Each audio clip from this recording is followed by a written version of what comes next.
عظما بخاری نے کہا ہے وزیر اعلیٰ کے پی ڈنڈا بردار فورس اور اسلحہ لے کے آ رہے ہیں. اور یار کیا فضول بات کرتے ہو، پتہ لگ جائے گا لے کے آ رہے ہیں. بندہ وہاں گھسنے نہیں دے رہا ہے. کنٹینرز کی آپ نے دیواریں چین کھڑی کی ہوئی ہے، تو کدھر سے اسلحہ انہوں نے کیا کرنا ہے ادھر اسلحہ لا کے؟ اچھا یہ کے پی سے بہت اچھی طرح جانتے ہو کہ پنجاب آپ کے ہاتھ سے نکل چکا ہے، لیکن اس بی بی کی مجبوریاں ہیں. وزیر اطلاعات ہے کس پولیٹیکل پارٹی کی جس کا اب اپنا وجود ختم ہو چکا ہے، اس کا سایہ بھی اب باقی نہیں ہے، لیکن وہ کہہ رہے کہ میں نہیں سمجھتی کہ عمران خان پنجاب میں مقبول ہے. سبحان اللہ، آپ نہیں سمجھتی تو پھر آپ کی سمجھ پہ رونا آتا ہے.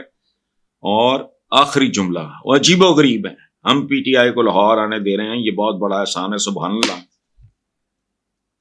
کل آپ لوگ دعویٰ کرو گے کہ پاکستان کو کہتے ہیں نا قائد اعظم تیرا احسان ہے احسان، وہ کریڈٹ بھی کہ ہم دراصل ہم ہی پیچھے تھے. تو خدا کا خوف کرو، لاہور ذاتی ملکیت ہے آپ کی، یہ کوئی جاتی عمر ہے جس میں آپ نے اجازت دی ہے. اس طرح کی باتیں کرنا ہلکا پن ہے، پلیز اس سے احتراز کریں. اور دوسری بات، دونوں بیٹے کیا یہ سینس آف ہیومر ہے؟ مطلب اس میں کوئی ذہانت ہے، کوئی نیا پن ہے؟ اس کے بیٹے تو جب وہ وزیر اعظم تھا تب بھی ملک سے باہر. حیران کن بات ہے یہ. اس طرح کی حیران کن باتیں اسلامی جمہوریہ پاکستان میں ہو سکتی ہیں. ضلع انتظامیہ نے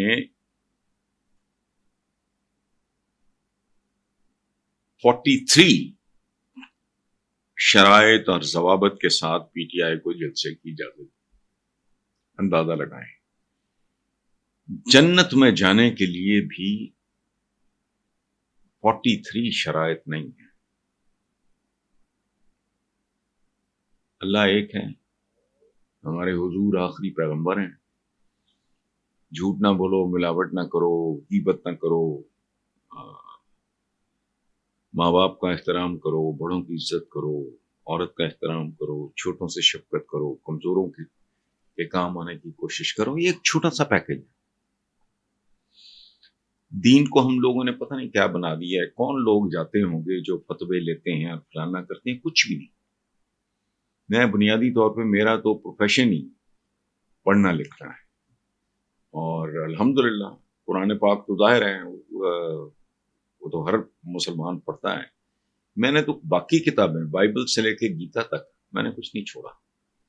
اور میں اس زندگی میں اس نتیجے پہ پہنچا ہوں کہ اللہ پاک کی چند شرائط: اچھے انسان بنو، انسانوں کے ساتھ، میری مخلوق کے ساتھ اچھا سلوک کرو. باٹم لائن، ایک خدا، ایک رسول، آخری رسول، اور ایک کتاب. فنشڈ. باقی عام زندگی میں جو لوگ مسئلے مسائل اور فتوے شتوے یہ جو ہوتے ہیں اپنی سمجھ میں نہیں آتے، ضرورت نہیں پڑتی زندگی میں. جاہل سے جاہل آدمی بھی کچھ بنیادی باتیں جانتا ہے. لیکن اندازہ لگاؤ ایک لیڈنگ پولیٹیکل پارٹی کو جلسہ کرنے کے لیے 43 کنڈیشنز.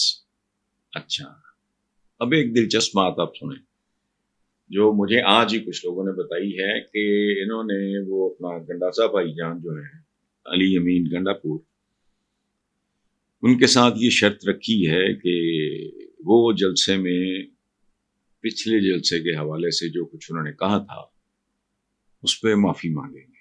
اس پہ لاہوریے ماشاءاللہ اتنے زندہ دل ہیں کہ اس پہ جویا شروع ہو گیا ہے کہ علی امین گنڈا پور معافی مانگے گا یا نہیں مانگے گا. اس پہ شرطیں لگ رہی ہیں شہر میں.